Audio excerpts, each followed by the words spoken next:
Welcome to Inspiring Minds, where captivating narratives fuel our aspirations for a better world. Join Anabel as she introduces extraordinary individuals whose stories motivate us to act for a world worth living in. My first talk guest, where I'm very, very happy to have him here. It's Marcus Widegren from the Swedish Lunch to Davos legends. Marcus and Alexander Widegren reveal what true leadership, access, and global dialogue mean today. Welcome, Marcus, here in the show. Happy Friday. Thank you so much for having me today. Yeah, welcome to Global, to our voices. And I'm very happy to have you here. I mean, I thought maybe that I get you as a couple, as a twin couple. Marcus, you have a twin, that's Alexander, but you said already beforehand that it might be tricky with the violence connection. So I'm very happy to have you here, the visionary, one of the visionary minds behind the Swedish Lunch in Davos, a tradition that has become an institution on its own right since 2015. From hosting world leaders and change makers to building bridges across politics, business, and innovation, Marcus and Alexander have witnessed the evolution of Davos up close. The ideas, the people, the energy that defines leadership in the 21st century.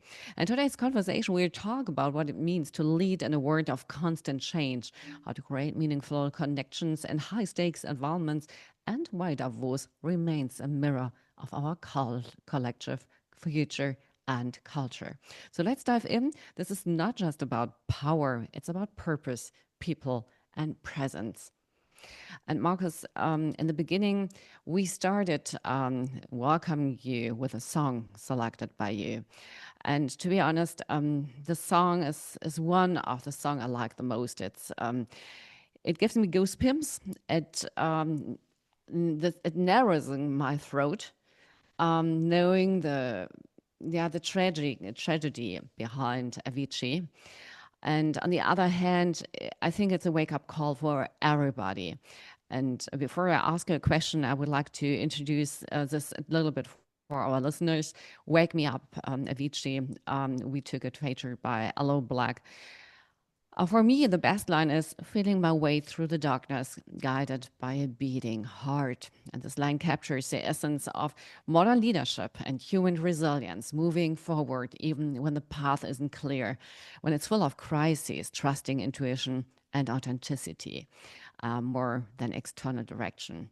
And in the context of Davos, a place where the words decision makers gather to shape the future, this lyrics resonates deeply. It's a reminder that vision doesn't always come from data or power, but from inner conviction, from empathy and courage to act amidst uncertainty. For me, it's a kind of emotional universal song. It's a fusion of genre. It's collecting, awakening. And it's this voice which is so soulful, so grounded. I can't say it better with just these words, but it's bridging between words and Avicii. This is just more than just a person. It is, I think it got into a kind of institution and it got into a kind of international calling. Marcus, do you want to add a few words? And I'm really staring to your background because maybe you can say a few words of what is behind you for the ones which can't see it. And yeah. Well, thank you for letting me choose the song. Now, there's a personal connection to it, of course. Not only do my team and we work with the Avicii Foundation called Tim Berling Foundation, and that is focused on mental health awareness. And we collaborated together with Aloe Black at the Swedish Lunch. So during the panels, we actually have artists coming in singing a little bit to lift up the energy, but also send them a strong message. Now, when it comes to Wake Me Up, it's really important to remember that when this song was released live with Tim and Aloe, it actually completely failed. So when they came home that evening, they were looking at each other. There was no chips or beer. It was just like almost tears in the team's eyes because they worked so hard on this. But as true leaders both are, and the entire teams that they work with, they pushed through, and the internet and the audience and the fans just lifted up that song by themselves. So that is why I chose that song, because it really portrays a vision, leadership, but also, when it's stormy outside, you can still push through if you really believe in what you're doing. And that song is really important for us. So that's why we chose the song. Allo chose it for the Swedish Lunch when he sang it there, and I chose to do it here today as a small contribution to this. Now behind me, I do have one of the record prizes that Avicii received for his work that he did. So behind me, I have a gold LP that's framed for the UK. So I brought it today as a little bit of a memory that not only is his legacy still alive, but it's still very, very bright and vibrant. And we have this in our office, and we always get the best compliments having this on our wall. So I moved it in for the show today. Wow, thank you. Thank you so much. I mean, for me, Avicii is just really greatly chosen by you, and not just because he was a great artist, not just because he shows us with his deep connection he shared with his audience, not just because he really showed us the truth, that the truth comes often with a bridge between the darkness and the light, but also it fits so perfectly to the mission you have with the Swedish Lunch. And I mean, for me, it's really the perfect song for you. Started with this idea of two brothers saying that you would like to give some colors to the World Economic Forum in this very specific location, inviting just a few important people to the first meeting, 8 people you were, and crazy if you look back and the people you invited, the people who came, the talks the meetings you shared, the very important messages which came out of this just Swedish Lunch, and I think with this message of Swedish Lunch, which is a kind of invitation, giving everybody also the potential to unfold his wisdom and bring it to this place. And it's an invitation, I think, in a world where we too often are concentrating on stereotypes because we feel so uncertain, and we drive our hamster wheel because this gives us the idea that there is something we can rely on. And with this, we are doing exactly that we are stigmatizing people. And I mean, what you said, you said so many important things. Just for example, this stay tuned. If you have a vision, stay tuned. Yeah. Whatever happens, whatever that people think you're weird, you're different, you won't fit into the stereotyping, you won't fit into this overall crisis atmosphere, stay tuned. Um, don't stop. And I mean, what you deliver with this is a kind of be human in a digital age, right? Never stop also talking about your imperfection, because your imperfection is the path where you can share your diversity, which is a kind of innovation fuel for everything what we do. And it is a reminder of why we gather, and by hearts that beat for something greater, and you combine it perfectly. And this is what I love about what you do. And I mean, I think we could talk endless today about this connection of Avicii and his music with what you do. I mean, I get really excited about this, but there's so much more I would like to ask you. So I have to step a little bit back on my enthusiasm there. Um, I mean, we have a limited time to talk today about it, so I would like to step into your childhood. I mean, you are twins, but of course, I mean, seeing you, everybody sees, of course, that you are different in a way, but you are a kind of synergetic, what I think is optimal for things like that. What are your earliest memories of curiosity or leadership as children?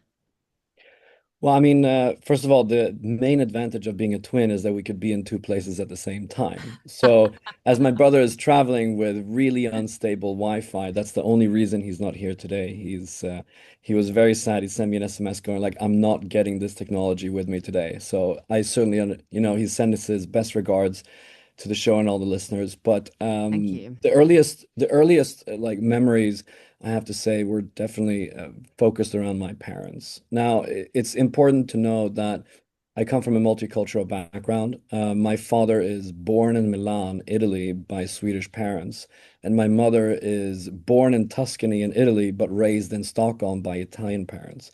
And then we moved around to roughly six, maybe seven countries, depending how you calculate it, I guess. And we have two different religions in the family as well. So it's more than the eye can see, I guess. And I think that is definitely something that shaped my leadership. Is based on my father's side and my mother's side, and how my parents navigated those two different worlds and how they try to build bridges. Like that type of leadership I saw straight up close, and it was very important for me to learn from that. I did not know how valuable it would be until much later down the line. So, but I'm very sure on one thing, that energy still transpires today. That energy is still like one of our compasses, and it keeps us on the straight and narrow, I guess. What a great multicultural, and also that it's a kind of vice versa, so synergetic in the people and in yeah in your parents from the roots, right? This is um, this is great that you mentioned this, and I think yes, the more you feel what diversity means, the more you feel what different cultures means, the more you are sensitive and the more you understand maybe also yourself with maybe your limitations, languages, maybe barriers, but also with the chances you have by opening, by feeling where there are bridges, just as music, where you don't need to know each word, but if you feel the rhythm and share the rhythm, and you stand up and share it, and then there's an atmosphere, and this is unifying. This is sharing this power in the room. This is something I think, being somebody who's a cosmopolitan, you felt must felt very well already. Also with these two religions, there's also always something which is between us, but there's always something which is bridging us.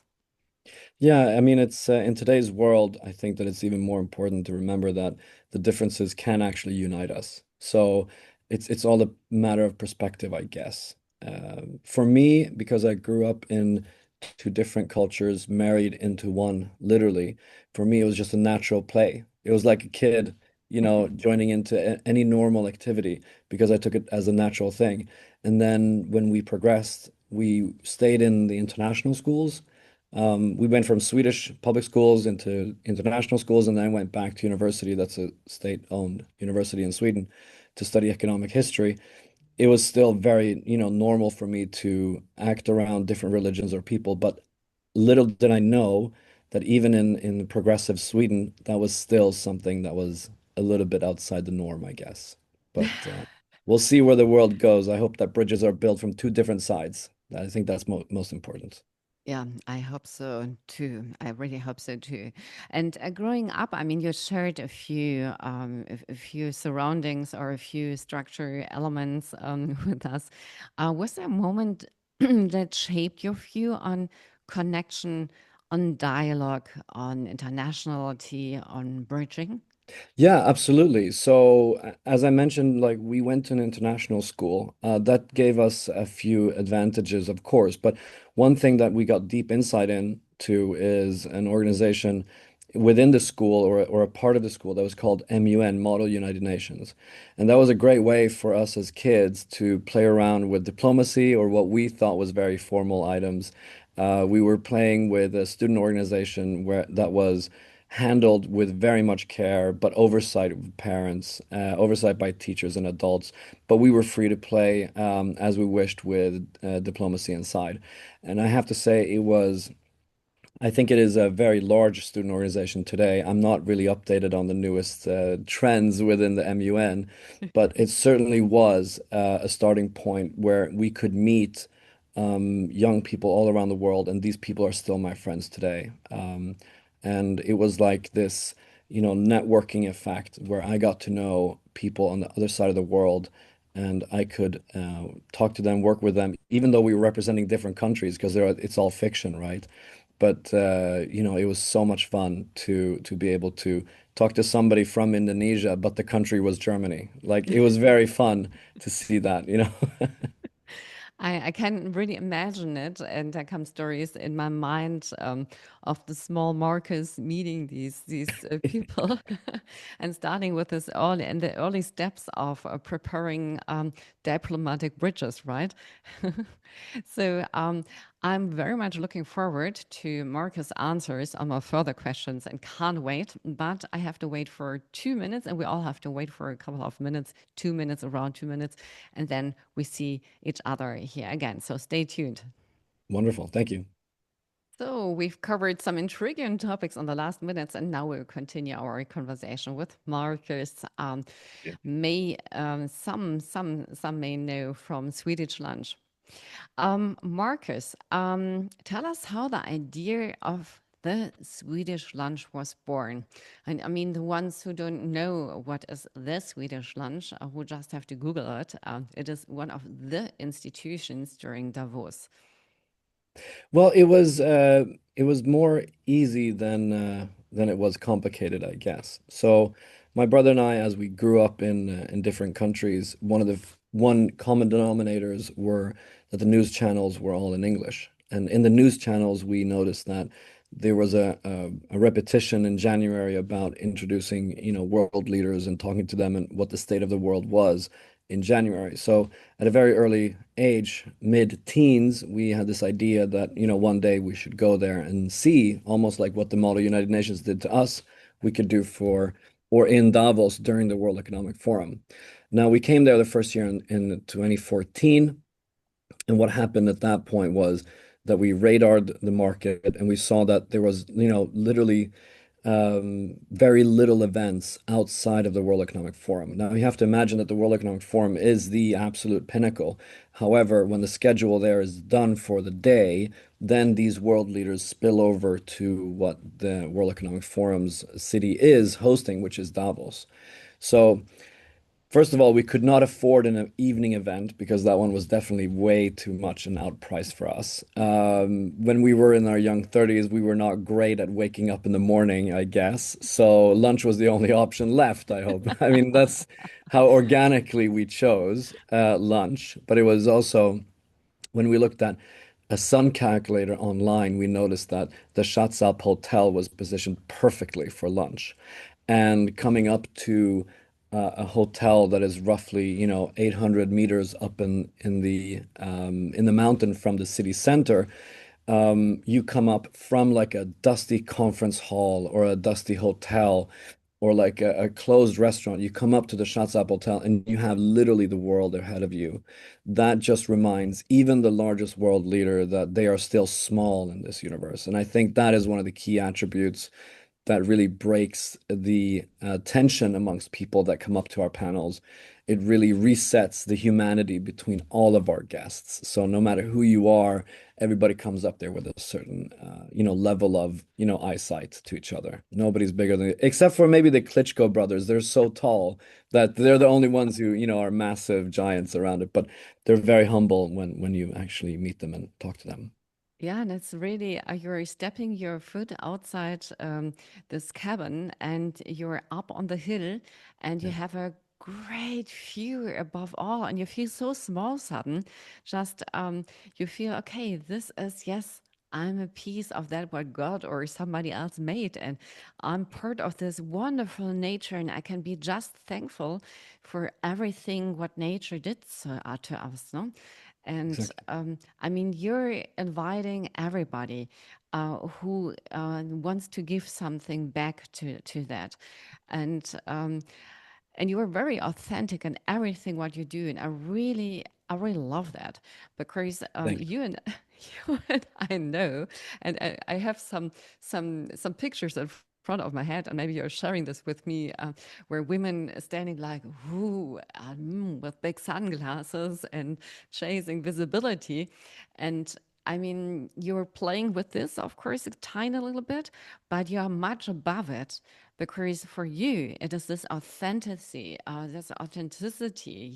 You choose a place where people got healed or found the hope for getting healed, and that tuberculosis, where tuberculosis was an illness, and Davos was one of the spots worldwide where people came all with a last hope to get back alive, which duries maybe a bit longer than they feared, without pain. Yeah. I mean, I think that one of the really important aspects in everything you do is to keep it fun. Really go in with that opportunistic feeling of like, I'm allowed to have a good time now. I understand that, life doesn't always offer you these positions, but if you can have that 51% of the time, I guess that you're doing that 1% difference. And that could be the difference between, doing something nice for somebody else or not. And when we opened up the lunch early on in the days, we were only 8 guests. We would never believe that it would grow up to, I think we're topping out at 1,650 world leaders during 3 hours of one lunch in a very already overpopulated city. It was very important to keep that intention of having fun. So it's supposed to be a relaxed event. You're supposed to meet your friends that you met maybe a year ago or somewhere else, re-meet your friends and re-energize for the remainder of the week during the World Economic Forum. Now, we allow people to have fun. And remember, like back in 2015, it was not really that temperature in Davos. It was like only serious conversations. It was only this and it was only that. So I think when it comes to an historic perspective, um, our crazy ways, so to speak, just fell, right into the raison d'être for people in Davos. Like, I'm here to have a good time, but also make a change and move that needle to where I want it to be when it comes to sustainability, philanthropy, equality. And when we attracted our population, our fans, our guests, our world leaders, everybody who's allowed to be there, of course, it's very important to remember that the result of this was the most equal event in all of Davos. We were 50% women and 50% men in leading positions. Our panels in the beginning were a little bit manels, like a lot of men in the panels, but it was actually a result of many of our female leaders. As soon as we announced them, they actually got poached by other companies who could pay them for a speaking position. So I was applauding, but crying on the sidelines because we just lost one of the greatest speakers we wanted to have. Today, we don't have that problem. We have actually more females in leading position in panels than men, and I think that it's we need to increase that inequality, I guess. So we need more smart men than Davos, I think, at the moment. That's what That's we a need.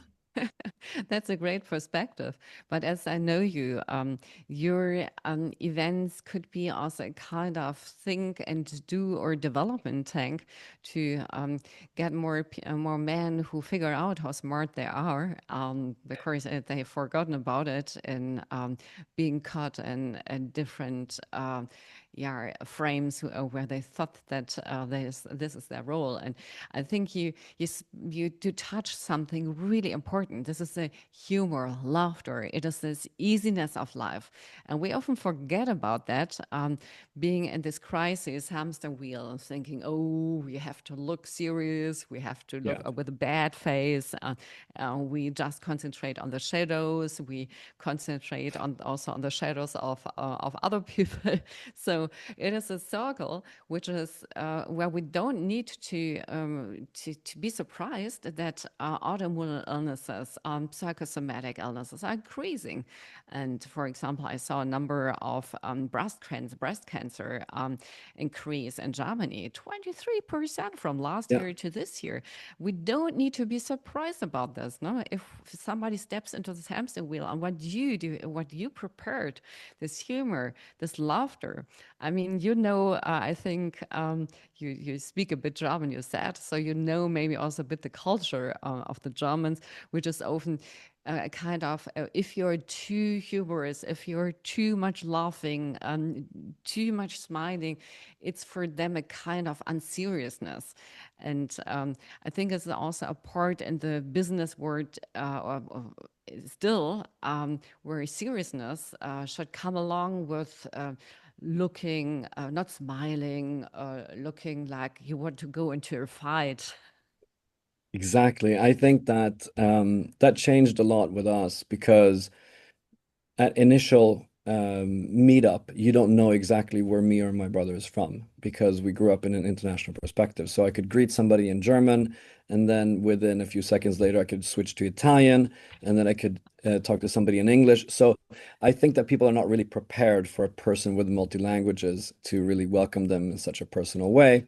So that in itself is also opening up the chambers of your energy. Like, where are you going to position your energy? And you just go like, okay, this is a multi-international event. I cannot be my old version of what my culture needs. So I will be just a human. And I think that's one of the most important steps that you do when you come into Davos. Unfortunately, they only do it at our lunch, but I think people are learning slowly but surely. It takes like 10 years. Now people are learning already at the train station that, now it's time for me to open up and just be a human rather than coming in there and trying to address other nationalities or other cultures with your own backpack on. You need to remove that completely. Remain with your knowledge, remain with your facts. I mean, these people come from super disciplined academic areas or super highly specific industries, and they represent a lot of people. Now, just to recap a little bit for the Avicii connection. So we do have one evening that we have, which is called the Avicii Tribute Concert. Now, who has a concert in Davos with all the world leaders? Well, I have to tell you this, it is one of the most popular evenings. And the reason why we have it is because we saw other companies having their parties, quote unquote. And the main problem there was every single guest, and me myself has been there, it feels like your uncle's fourth wedding when you go to these receptions. There's no cause, there's no reason to be there, and people just, are there because it's a great brand to attend. Yes. Sure, you need to have that in Davos, I guess. But what we wanted to do was to create awareness regarding mental health. And what happened, the result of that was that a lot of these CEOs or chair people, they were contacting us saying, look, Marcus, Alex, I have 450,000 employees. If 1% of my population in my company are affected by mental health, I need to know exactly what that is.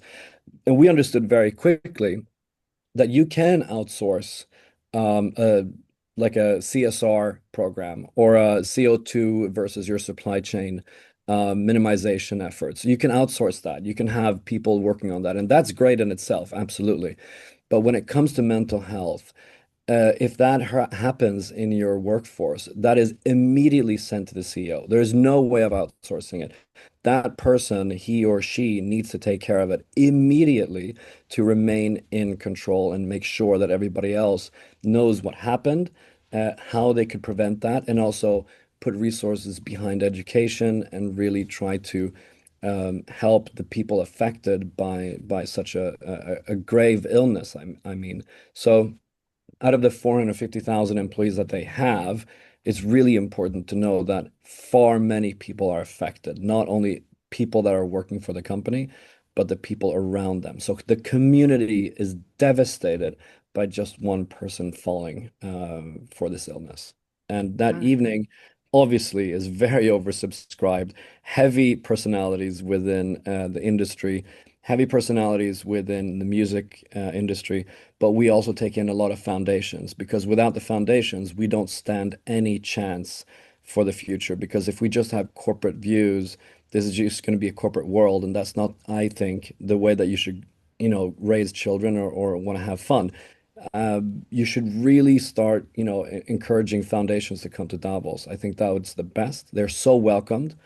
We're working primarily with three foundations. One is the Avicii Foundation or Tim Berling Foundation. mm. Then we have Mr. Beast Philanthropy. He's the largest YouTuber in the world. His philanthropy is represented there, that we handle as well. And then we have the Nonviolence Foundation. That's the Nodded Gun. It's basically to, I think it's the second most recognized symbol when it comes to peace. So it's a gun with a knot on the front. And I have to say, as soon as we go in our network and say that we have these three different foundations we'd like to work with, people are lining up. Families that have great values, families that are looking for the next, energy source of what to do with the resources they have, or the companies they own, or the people they could connect to or influence. These foundations are highly sought after in Davos, and I'm happy to see that, because just doing another deal in Davos is not going to change your life, but getting, shifting the needle on education in Latin America it would be a great thing to do, I guess. I completely agree with you, and with any sentence or word you said. And I mean, we have a bit of time left, maybe for two questions, and I'm really struggling because I put so much great questions. I think great questions together. Yes. I would like to ask you. So we need a second series, definitely. Um, so, I mean, you put it so greatly into words, what I wanted to ask you already. But if there is a kind of if there is somebody who thinks about coming to Davos and he wants to spread his message, what is your advice for this person? Are there some rules or some ideas you could give? Also, maybe if they want to connect to you. Well, it's connecting with us is fairly easy. You can search for me on LinkedIn, or you can go to globalconversations.ch, one word, and then you'll find our homepage. We're also on LinkedIn and Instagram, so please reach out. We're there to help. We help the community at large. And the most important thing when you're going to Davos, I would say, it is, unfortunately, the prices are fairly high there, and there are ways to avoid that. So, if I could recommend anybody, and I do this on a daily basis, I tell people don't do a really expensive version of what you think Davos should be. That's the biggest mistake, I think. You don't have to put down a lot of money to be there. You can live in Zurich and take the train every morning. That's not an issue at all. If you'd like to run a program or do a certain event, you need a lot of planning ahead, because the local government in Switzerland, or in Graubünden in Davos, they actually have certain guidelines you need to set up. So you're not allowed to just jump into a restaurant and have your event. So this city is heavily, is carrying this population that's coming in there for 1 week, and there are certain rules and guidelines. So, reach out if you're interested in doing anything. We'd be happy to help. We help people with zero budget, and we also sometimes even assist foundations or people that come with a certain cause that we are not experts in, but we know that they are. We absolutely out there to support them and make sure that they could be on stage. Like, what we do is different. We don't have just corporate people sitting on a stage talking about their product. We actually do the opposite. Very few companies sit on our stage, I guess. Maybe that I'm just speaking as my interest right now, but that is the truth. Yes, and this I think this is also making a great difference from that what you offer to some other places, where as a speaker you have to pay 50,000 euros, and if Yeah, you want to bring a product and propose it, then you have to pay another 50,000 euros, and for another 5,000 euros you get a great picture on that, which you can carry home saying, "I was at Davos, correct. presenting a product and getting a picture," and this is something which is, I think, carrying also the magic of that what you provide, that you not only have been staying authentic, but that you are offering the people an idea of their own, offering the people an idea of unfolding their potential and bring it in for a good use. And I'm really, really happy that we could touch a few points of that, what you do and what you bring to the world with your engagement for Davos. And I would love to talk further with you. So thank you for your inspiring insight, and I look very much forward to our ongoing exchange, Marcus, and the impact we will continue to make together the world a better and more funny place. Thank you so much for having me. I really appreciate your platform. It's been a great time, and the questions were very interesting. And as you know, there's a spillover effect on what we could talk about for days, I guess. But thank you so much for hosting me, and I'm looking forward to following you. Thank you so much. I will be in contact with you afterwards, and thank you so much for being here. So after the commercial break of a few minutes, we will continue with the introduction. Happy Friday, everybody. Thank you so Thank much you. for everybody listening. Welcome to Inspiring Minds, where captivating narratives fuel our aspirations for a better world. Join Anabel as she introduces extraordinary individuals whose stories motivate us to act for a world worth living in.